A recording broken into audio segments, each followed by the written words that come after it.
all, thank you for tuning in today. This is our MPH Specialization virtual information session. We are hoping that you all have a lot of questions for us today, so please feel free to submit them as we go through the session. We will be answering them at the end. We are going to start today briefly with some introductions from all of our panel members. Each panel member represents one of the MPH specializations here at the Brown School.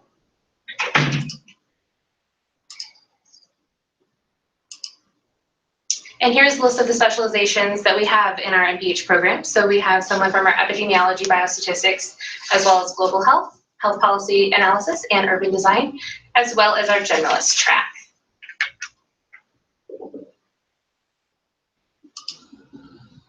As we begin today, I'm going to ask each one of our panelists to do a brief introduction of themselves. We have one more panelist who is on her way and will be joining us shortly. So if we can start with the panel, can each one of you go around and tell us your name, a little bit about yourself, as well as what your specialization is, and can you answer the question, how would you define your specialization to someone considering that track? So I'll go ahead and start. My name is Melissa Franco. I'm a first-year MPH student in Epi and Biostatistics. I'm from California, so I just moved over here to pursue my graduate school studies. And the way that I would explain to someone Epi Biostats is how to design studies and then how to go about analyzing the results that you get from your studies.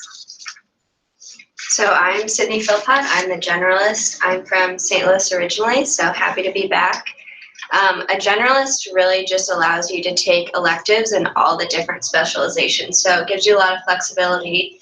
You don't really have to focus on like Epi Biostats or global health or something like that. Hey, my name is Samuel Yang. I'm a first-year MPH student specializing in urban design. I just moved here after finishing a degree at the University of Alabama, Roll Tide. Urban design is basically kind of just the idea that where do you live has a huge impact on your health. So just studying all the different ways that the place and the space that you live in might help or hurt you. Hi everyone, my name is Ramya. I'm a second year. I'm from Los Angeles, California, and I'm a health policy specialization. So in the health policy specialization, you really focus in on learning the structure and the financing of the healthcare system, as well as broader health policy in terms of other social determinants of health. And a unique aspect of our program is that we learn a lot of analysis techniques so that we can have the quantitative skills that we need to go out in the world later. And I'm Lindy, and I'm a first-year MPH with the Health Policy Specialization, and I second everything that she just said. And we will have Paulina joining us in just a moment, and she is here representing our global health specialization. Sorry.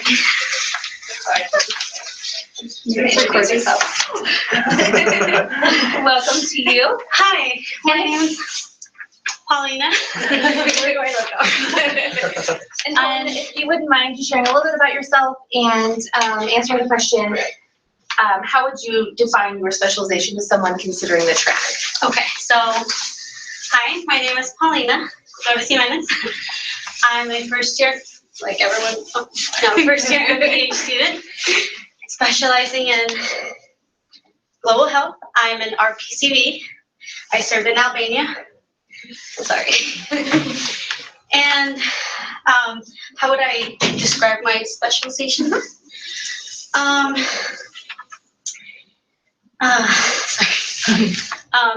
opportunity to just continue to work internationally, getting involved, continue my work that I did with Peace Corps. So great, and thank you for rushing off from class to be here to join us today. So I'm going to go through a couple of questions for you all. Please feel free to jump in with your thoughts on them. So our first question is coursework. Tell us a little bit about your coursework. What sorts of courses are you taking for your specialization? And maybe you can share a few highlights from your coursework or a favorite course that you've taken so far. Are we starting in order, or? Doesn't matter. However you guys would like to. Okay, well, I just came rushing from global mental health. So I think I've only taken 2 courses within my specialization. It was global health last semester, which is a requirement for specializers in global health. And the second one that I've taken is this one, the global mental health. And so far, I think it's my favorite. It's a lot of work, but a lot of fun too. So I'm Epi Biostats, and so I've taken pretty much up to this point at the end of the semester, have taken all those classes for it, which is both Epi methods, biostatistics, and ALM.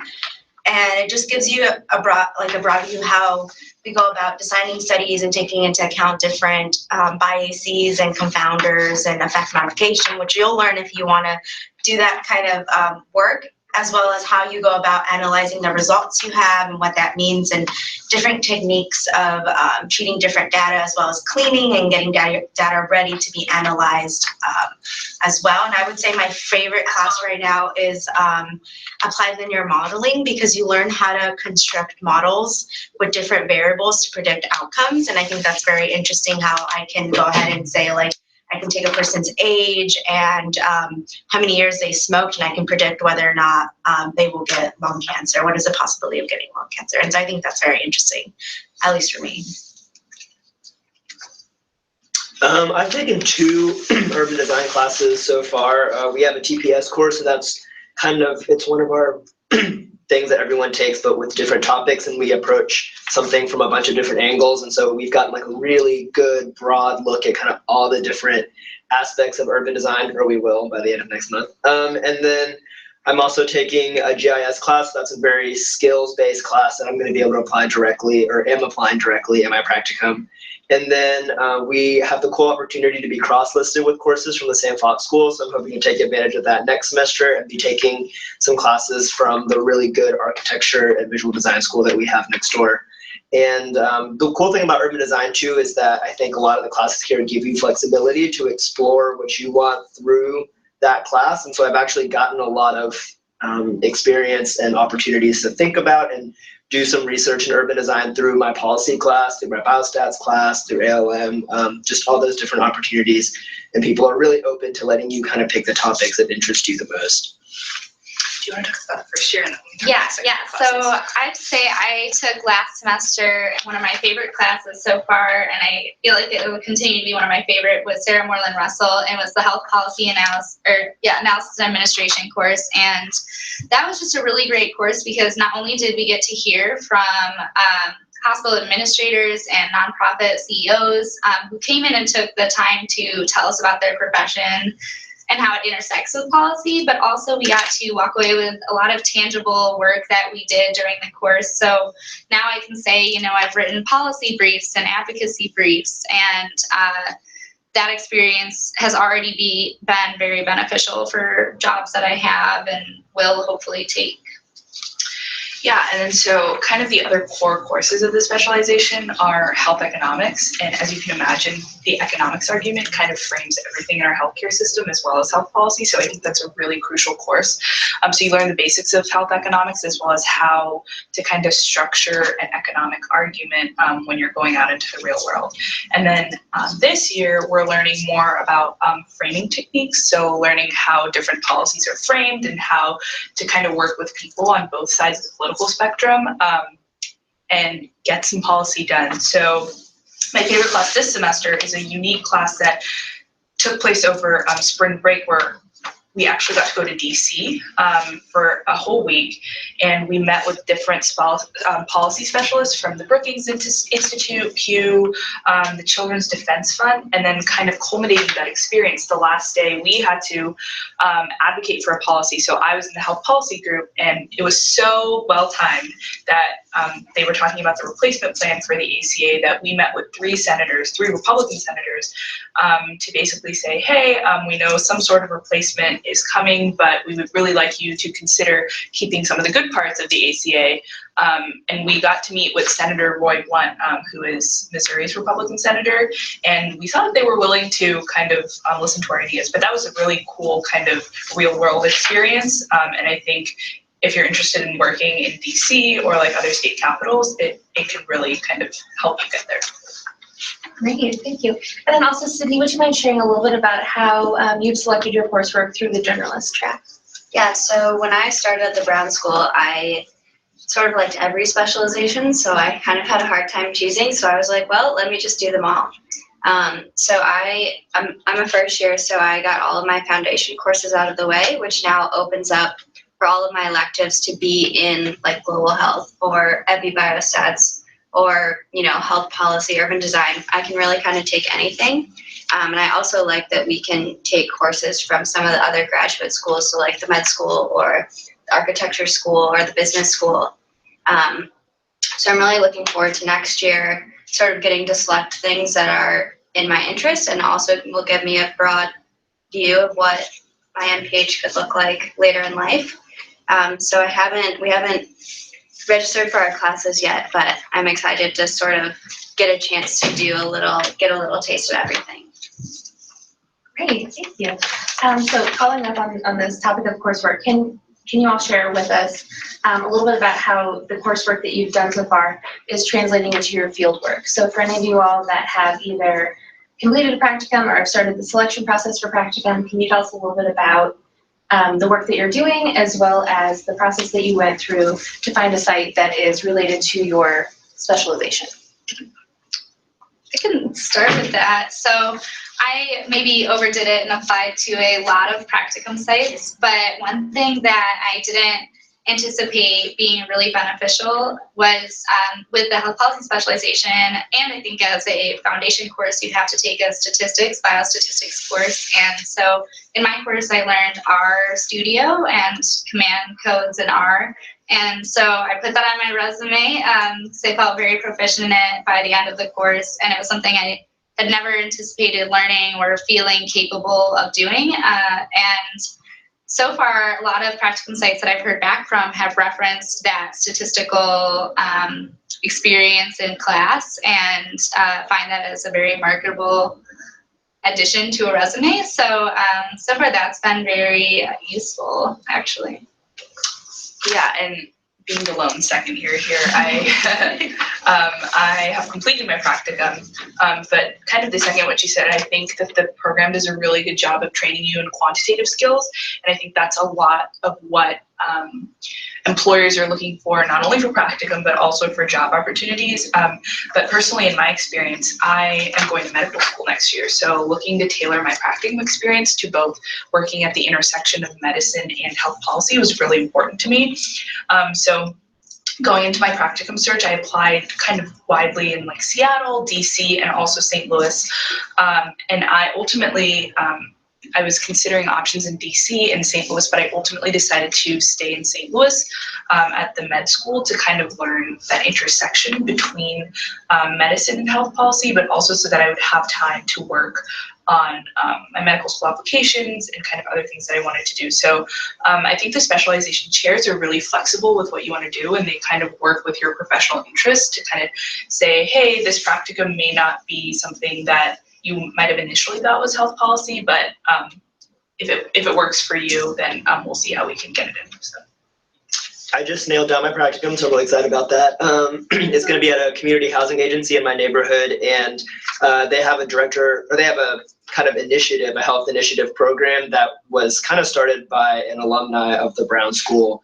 And so she was really helpful in not only just kind of talking to me about what my career options were, but also like directly getting me set up with that practicum. And one of the cool things about kind of coursework translating to field work is that right around the time that I went in for that interview, I was also in the process of making kind of setting out the groundwork for my final project in my GIS class. So I basically just went to the practicum interview, and at the end of the interview was like, hey, is there anything that you potentially would want mapped? And so we worked together to find a way that I could take my final project to my GIS class and make it useful to them, and then kind of help bridge what I'm doing this semester straight into my practicum in a couple months from now. So that's been something that's been really fun to work on. Yeah, so for me, the practicum search was a little bit easier because I wasn't restricted by a specific specialization.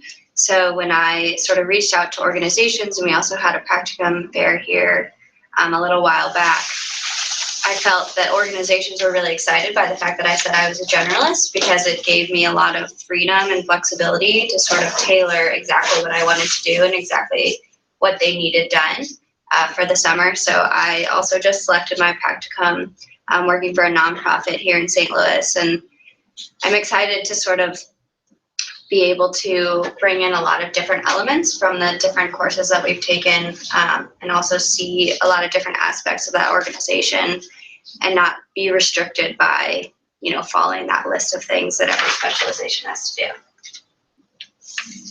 Go for it. So as a global health specializer, you are required and encouraged to do an international practicum.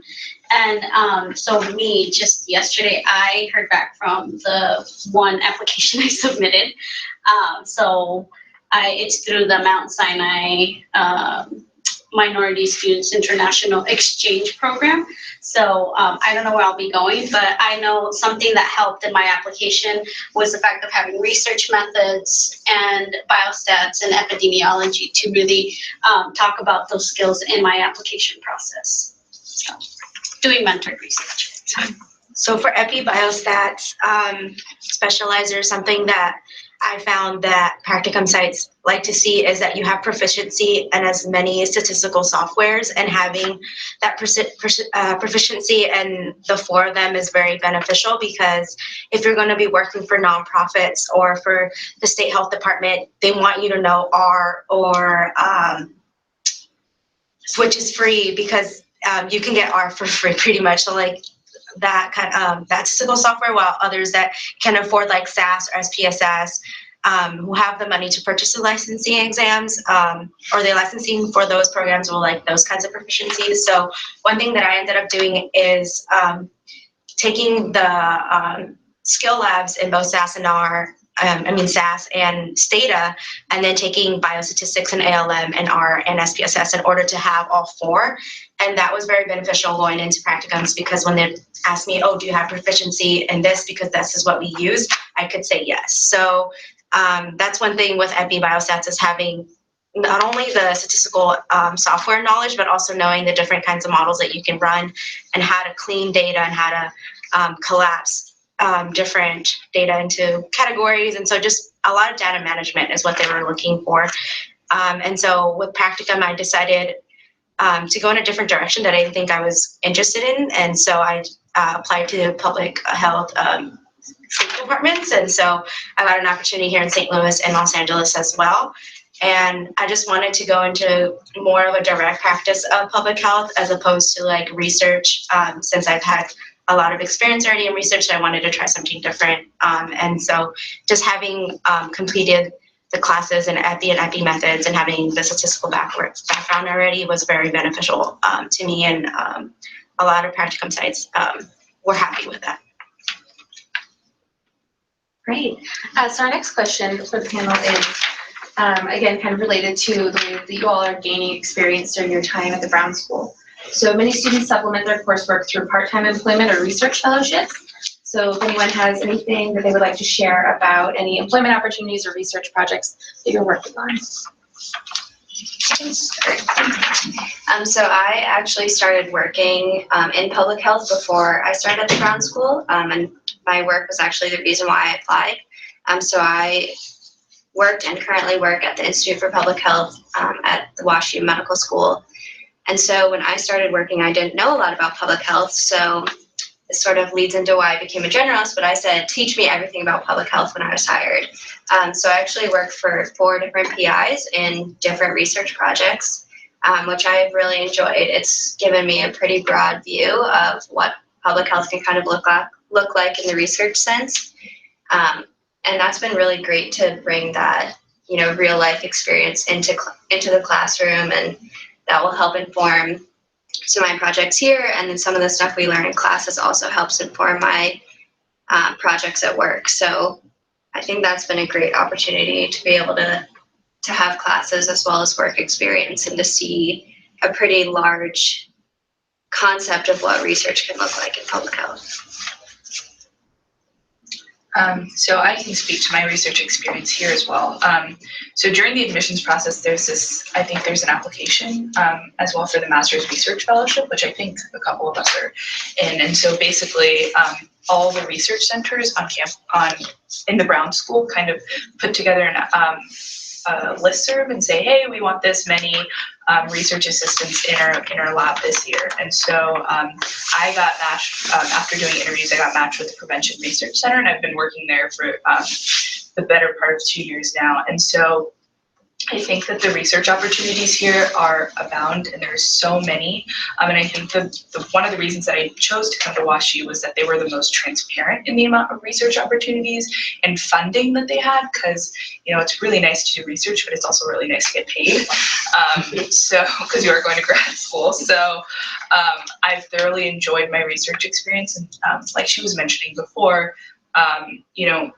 you kind of see the parallels between what you're doing in research as well as what you're doing in class.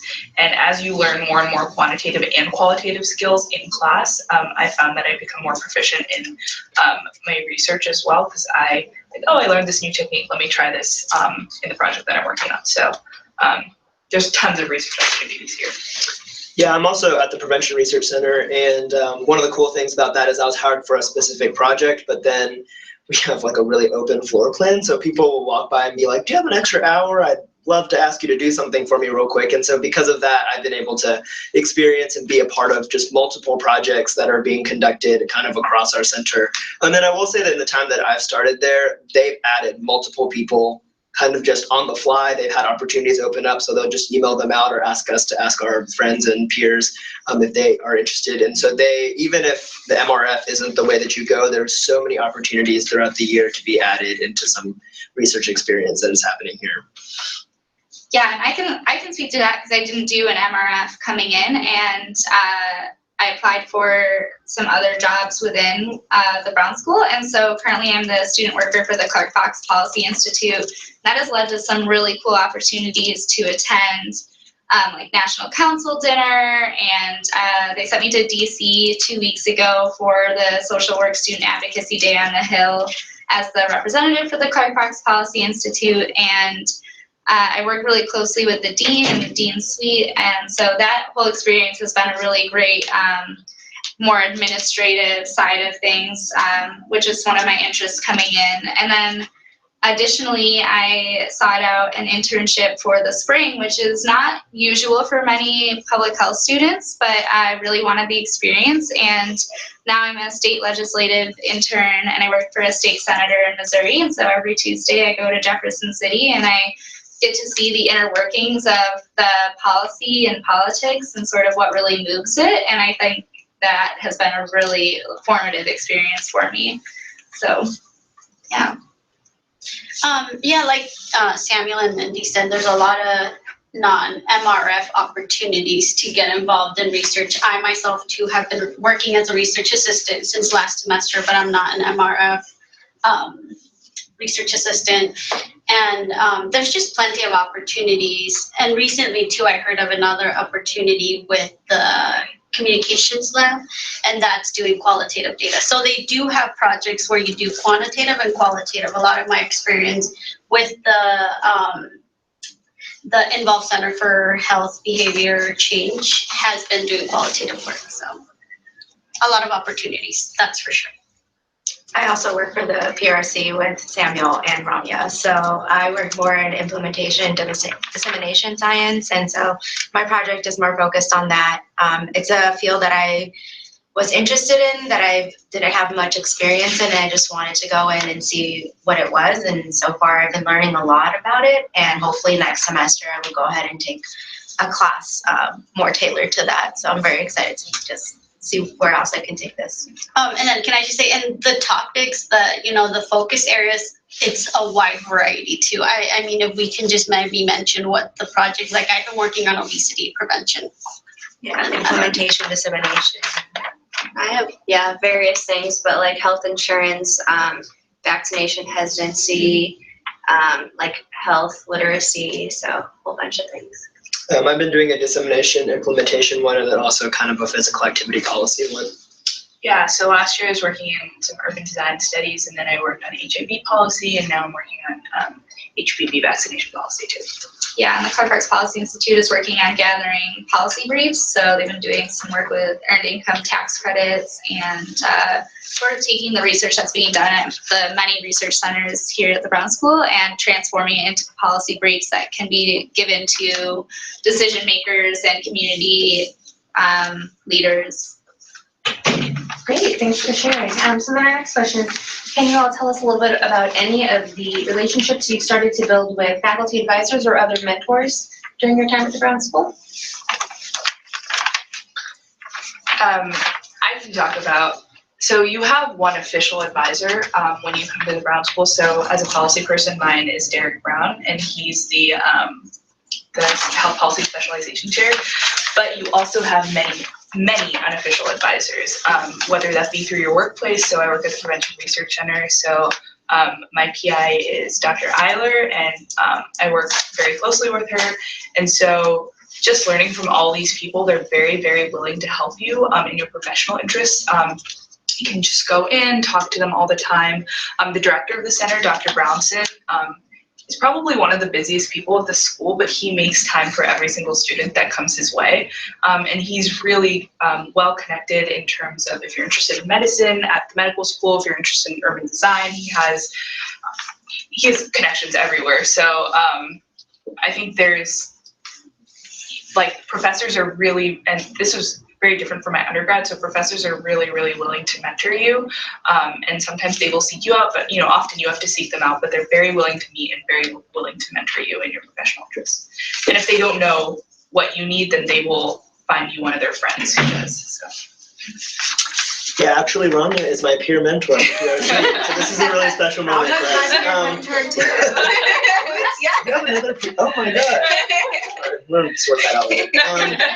But yeah, no, that's the way the PRC is set up is really awesome because the specialization chair of the urban design department, Dr. Reyes, is directly across the hall from me, so he gives me a fist bump every morning. And then Dr. Eiler, Dr. Brownson, who you mentioned, are also really, really, like, they have a lot of knowledge of the program, obviously, and, like, I guess influence over the program too, but they're super willing to help you with anything, even, like, really casually. Like, I don't make a ton of appointments with them. Sometimes it's literally when they walk by my desk, I'll be like, quick question about the program, and they'll be like, I'll check, and then they'll walk back later to get water and answer my question on the fly. So it's really great. And then also, I've been kind of through the connections here, I've started volunteering at a nonprofit downtown and kind of helped build my professional network there and also get a lot of really cool on-the-ground experience. And so there's just all kinds of different mentorship, I think, from students to even professionals outside the Brown School that have started here, but ended up being much bigger. Yeah, I mean, just to kind of echo what everyone's been saying, it's like ridiculously easy to just like talk to all of the professors here and just be like, hey, like, I have a quick question. Do you know anybody that does this? Whether you're in class with them or not, they're just great about finding whatever you need or connecting with you with the right people. So that's been one of my favorite things here is to meet all these different professors and to just like ask them about what they do and say, oh, I'm interested in this little tiny aspect of it. Can you answer that or, connect me with the right person? So I think that's been really great. Yeah, and especially because each of these professors, you get to know sort of what their career background was, and they've done some like very like high level accomplished things. And I mean, just in having class with them, you can really put in that little bit of extra effort to get to know them, and it's super beneficial. I have a lot of friends who were just offered MRFs or jobs with their professors on their other projects, because a lot of them also do research or are involved in other things, and just from being in class with them, yeah, and I mean, even in other jobs you can take, I mean, I feel like I've gotten close to Atia Thurman, who's the director of Brown Initiatives and part of the Clark Arts Policy Institute, and Jackie Pullen, the assistant to the dean, and getting to know them too has been really helpful. They've been great at, sharing their network with me, and anytime I've mentioned, I have an interview here, they've been like, oh, well, I know this person, tell them, that we're friends and work with us and like all this stuff. So definitely getting to know them and their willingness to share their network has been really great. Also, I want to emphasize too, like the second year students, I know I've learned a lot from second years, because they were a first year at some point. So I really, they have really made my experience here different. And also like Brown School staff, admissions and career services, and then third floor of Brown. I mean, it's just like student affairs. So I mean, there's a lot of opportunity to find mentors among these different groups. pretty much covered it all. Great, thanks for sharing all of that. So then next let's move on to your professional career aspirations. Where do you all see yourselves making an impact after graduation? Just to go second. With graduation looming over my head, I have been involved in a multi-year process of trying to get into medical school, which I successfully did this year. So Congratulations. Thank you. So I will be going to medical school next year. And so ultimately my professional aspiration, as I kind of mentioned before, is to work at the intersection of medicine and health policy, because I think that we need, especially in this time, more scientists and more people kind of educated in health services, in policy, vice versa too, because you need doctors and other healthcare professionals who know the policy and understand how it impacts their patients too. So I feel like this was a really good experience for me, and these 2 years have really made me ready to tackle medical school and my professional goals.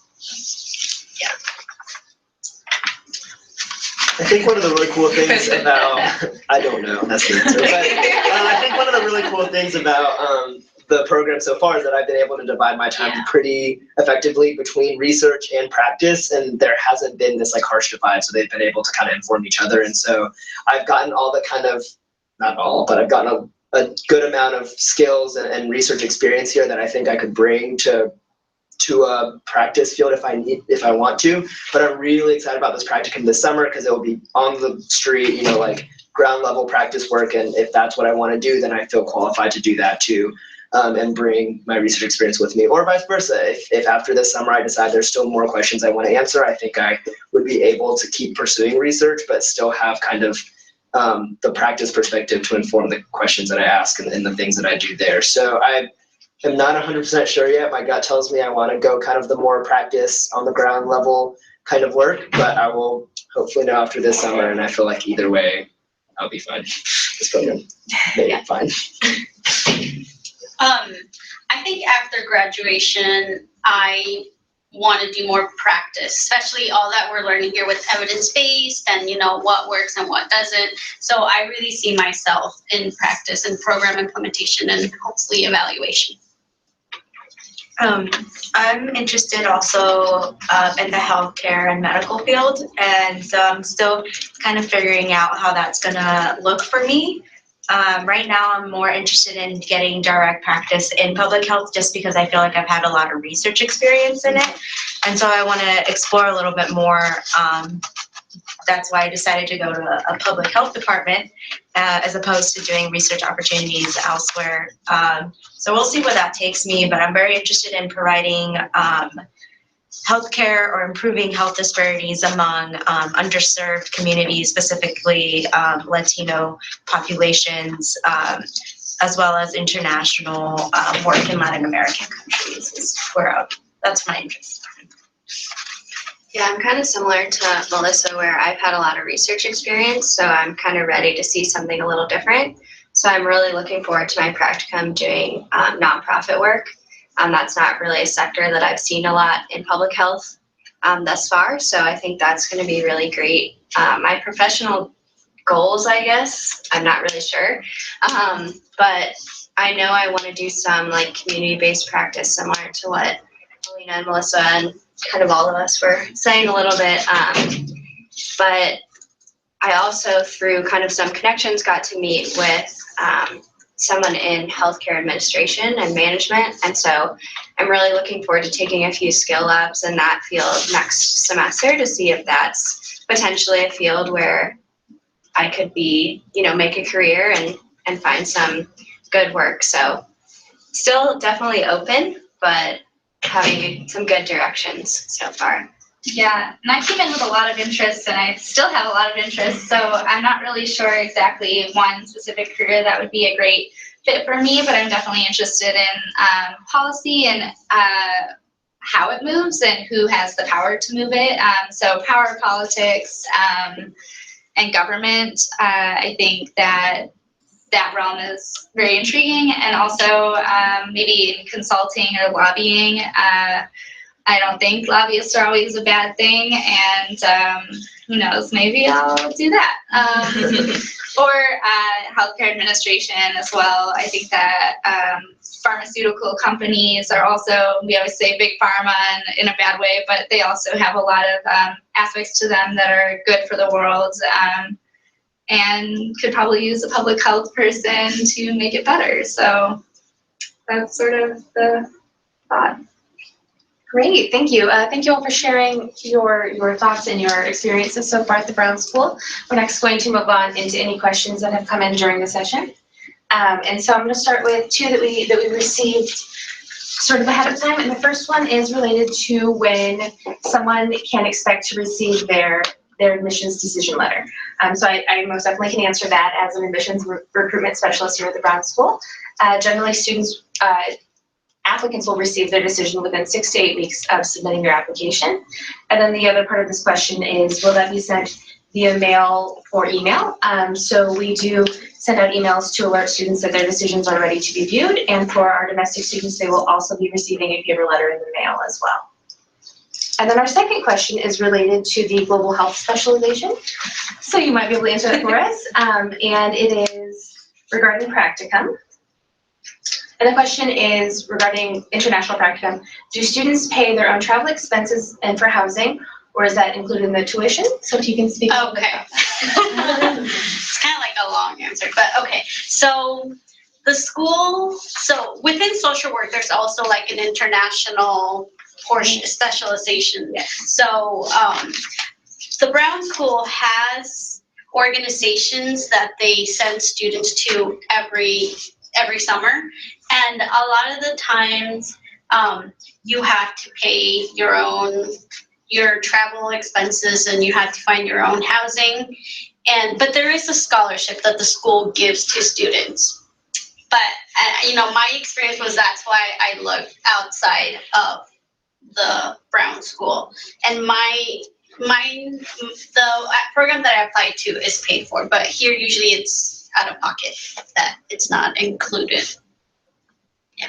Okay, so thank you for sharing about how your experience has gone so far. Yeah, so yeah. As Felina mentioned, through our global programs department, there are opportunities for some scholarships to help with those costs, but it really depends on a student to student opportunity. Also, you'll be working with someone in global programs as well as probably someone in field ed to help you through the process of finding those opportunities.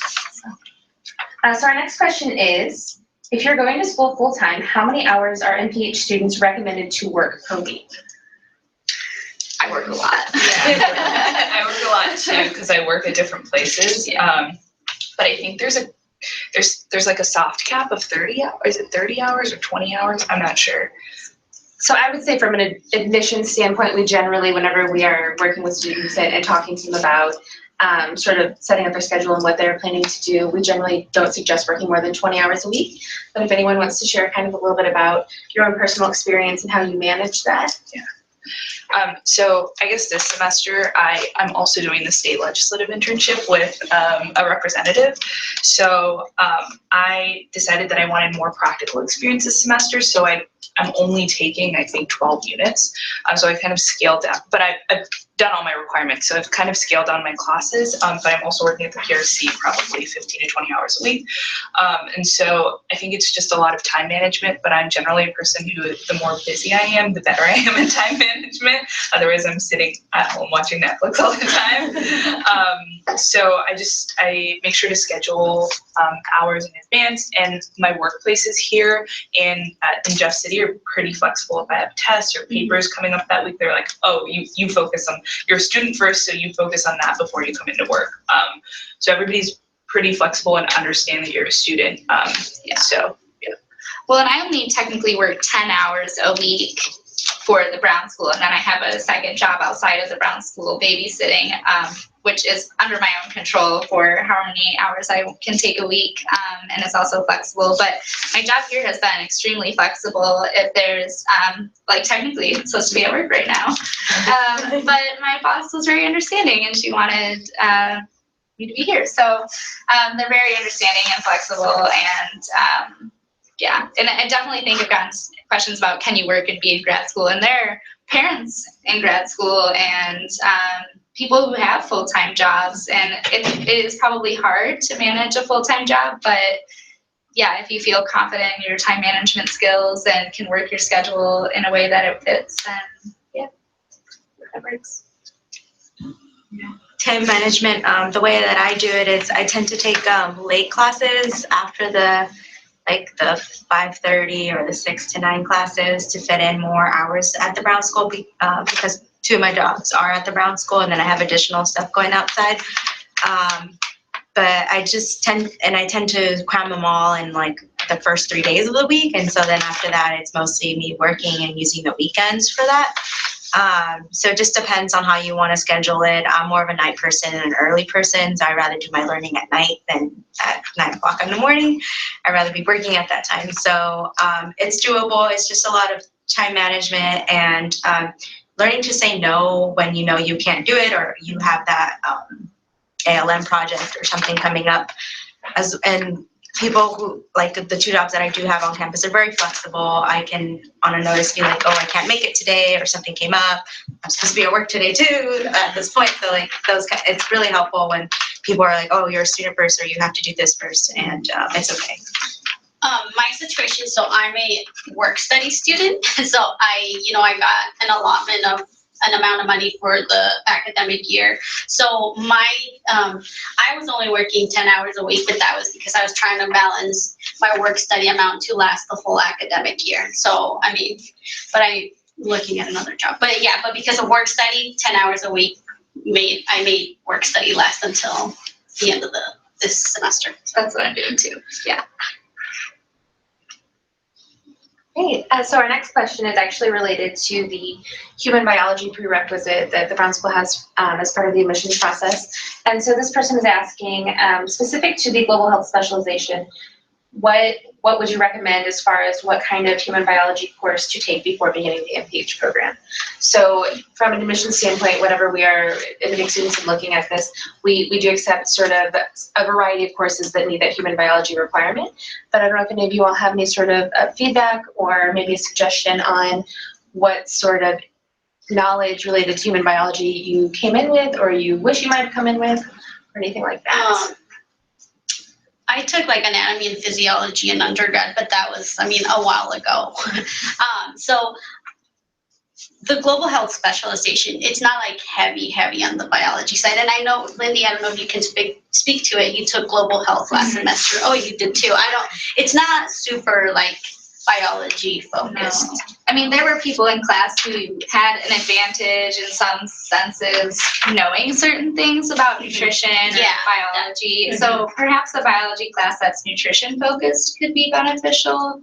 But I took just a 100 level or 200 level biology class in my undergrad course, and that was sufficient.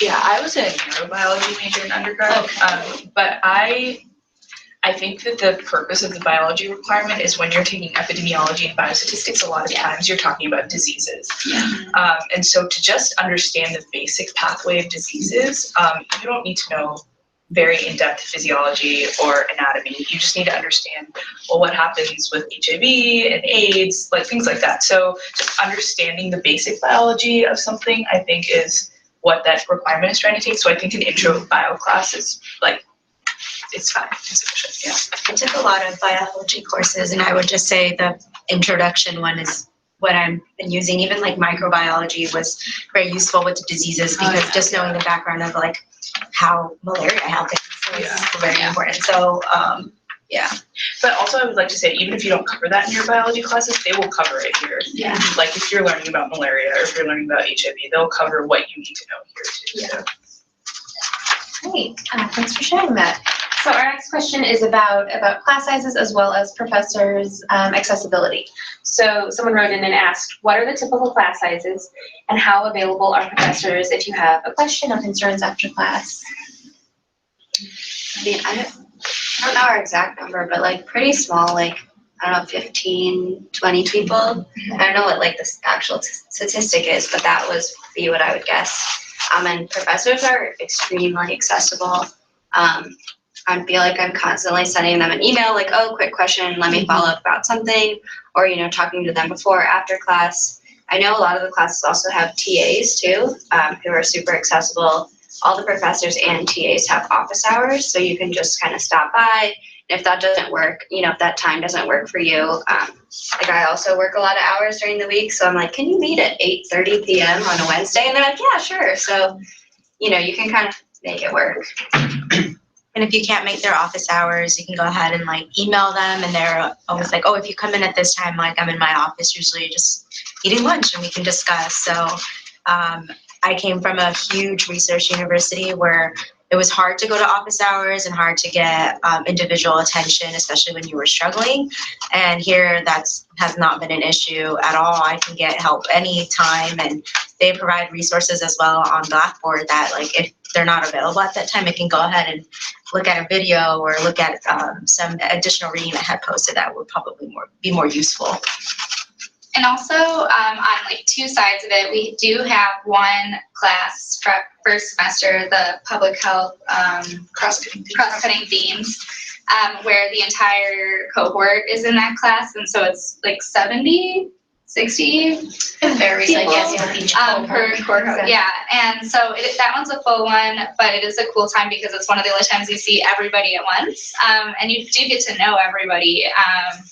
At least on a name or face recognition basis. And then on the other hand, we have the public health seminar first and second semester, where not only do you get to know like 10 to 12 people really well because it's a very small discussion-based course, but you also get to know some of like the fantastic professors here, like Dr. Iannotti and Kruder, and just some sort of like big name people who you have an hour once a week of like really face-to-face interaction where they get to know you and you get to know them. So you get a little bit of both too on the outskirts of it. And as you go through your specialization courses, your courses generally get smaller because you take courses with people in your specialization and you get to know all these professors really, really well.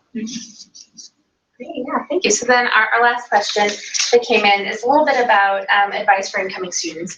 So if you each can share a little bit about either something that you wish you would have known before you came into the program, or any advice that you would have for students right now who may be in the application process or waiting for a decision or making decisions about where they're going to pursue their MPH.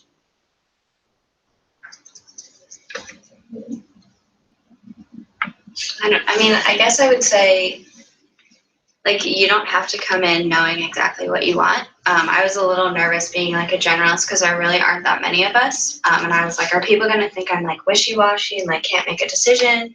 But that's really not the case. When you kind of explain like, look, I like all these different aspects of public health. So I didn't feel like it was fair to just pick one. I wanted to have that flexibility. So for me, I think that would have been great if someone was like, it's going to be okay coming in, and like you don't have to know. You heard all of us say we don't know what our professional career is going to be right now at this moment. So, if you know you love public health and you want to learn more about it, I think that kind of ticks off enough boxes. I was moving from California and I never lived outside of California. So one thing that was very hard was kind of like just moving to a place where I didn't have a job, and all I knew is I was going to go to school and didn't really know where I was going to live or nothing like that. And so I would say like just take it one day at a time. And I know like finding housing or finding a job was very stressful for me because I couldn't come to St. Louis to do that. And so there are resources that are available online that you could take advantage of, and that I took advantage of. And I work for admissions, so I see a lot of questions that come in. And that's the biggest one is, will I be able to get a job? A part-time job, and where do I live is the other one. And so, I just ended up using those resources and was okay.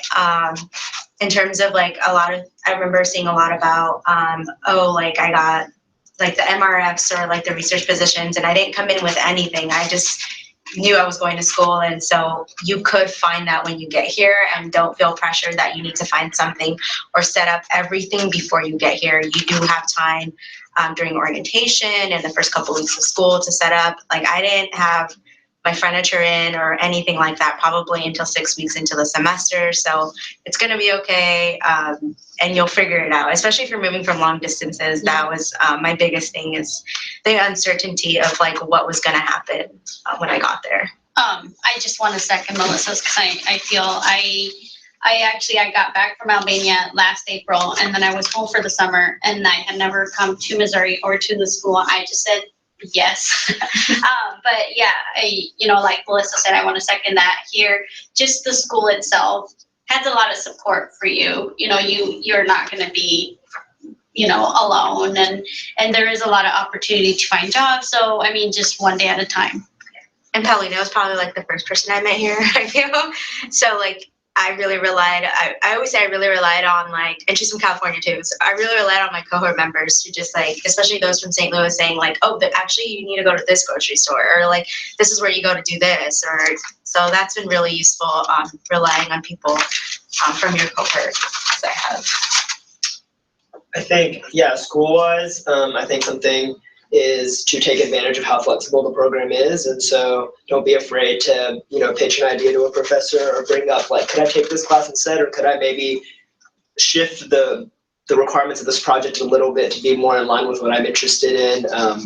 It's kind of crazy, like even within our specialization, which has like 3 people, I think all of our like paths have already started to diverge, and you can see how we're all doing different things. So don't be afraid to like take advantage of the fact this is a smaller program that very much is willing to work with you and like craft an experience for you. And then also kind of to the moving process, definitely take advantage of students as a resource as well. The school provides a lot of great things, but also we're students that have only been here a year. We remember like all of the little ins and outs that it took to get here.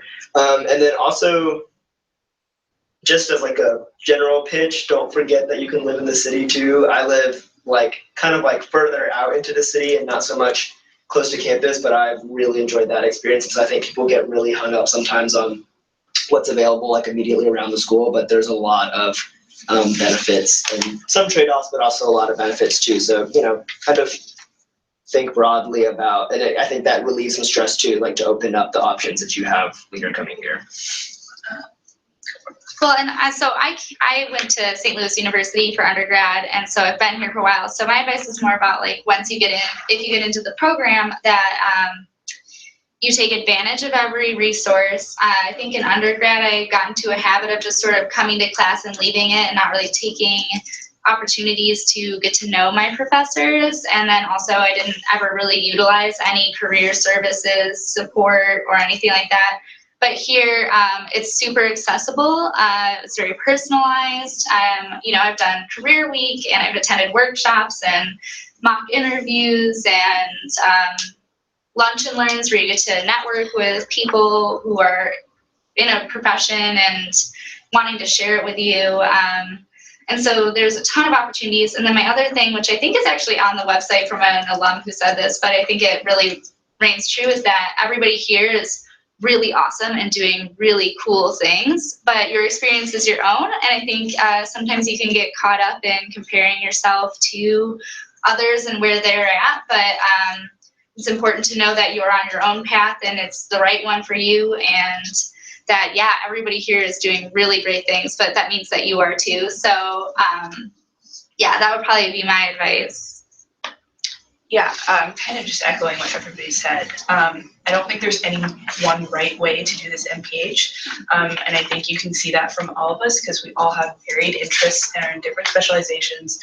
I think with just one practical piece of advice, make sure that when you come here, you get the skills that you need that you can't get anywhere else. So like if you think that you can get a skill from a job, then maybe don't do that here. But quantitative skills, I think, is something that are really, really hot right now with jobs. So if you don't think you can get that on the job experience, I think having that on your resume when you're applying for practicum or applying for jobs is something that's really, really important. And I think that the Brown School does a really good job in preparing us all in quantitative skills and also qualitative skills as well. But so just, whatever your interests are, take advantage of every opportunity you can, whether it be working in the community, working on research, whatever you feel you're lacking or whatever you feel you want, take advantage of that, because I think you can do that here. And there's no right way of doing it, and there are so many people here to talk to, whether it be other students or professors, that will really help you achieve your goals. So. Great, thank you all. Thank you all for joining us today and taking some time to share a little bit about your Brown School experience with with those watching. And thank you to all who tuned in and viewed our presentation today. I hope you all learned a lot about the student experience here for our MPH students and their various specializations. And thank you to all who submitted questions.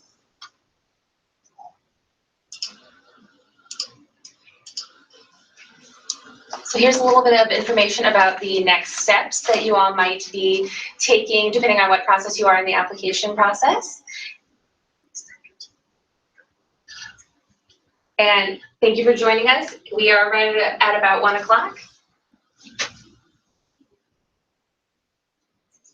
Bye.